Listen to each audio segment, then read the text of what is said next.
In today's video, I'm going to show you how to restrict access to a specific page in SharePoint on Microsoft 365.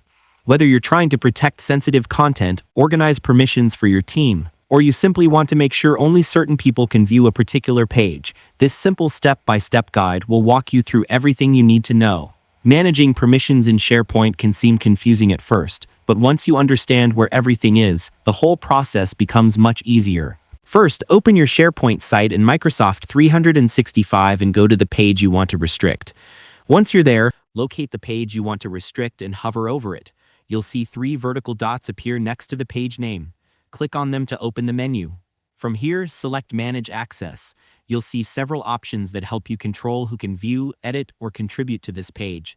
Follow the on-screen instructions as they appear. They're usually designed to be user-friendly, so there's nothing too technical to worry about. To make the process smoother, here are a few quick tips. Make sure you actually have the right permissions to manage access, confirm the page is published, and double-check that you're working in the correct site if your organization uses multiple SharePoint sites. Doing this beforehand can save you time and help prevent unnecessary issues.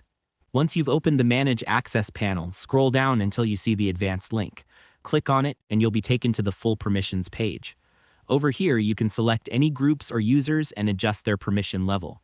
After that, choose whether you want them to have read-only access, edit access, or no access at all. Once you've set everything the way you want, click OK to confirm the changes. It's also a good idea to remove permissions entirely for any users who shouldn't access this page. Taking this extra step ensures everything runs smoothly and keeps your information safe. And that's all there is to it. By following these simple steps, you'll be able to restrict access to any SharePoint page easily and efficiently. Thanks for watching, and I hope you found this tutorial helpful.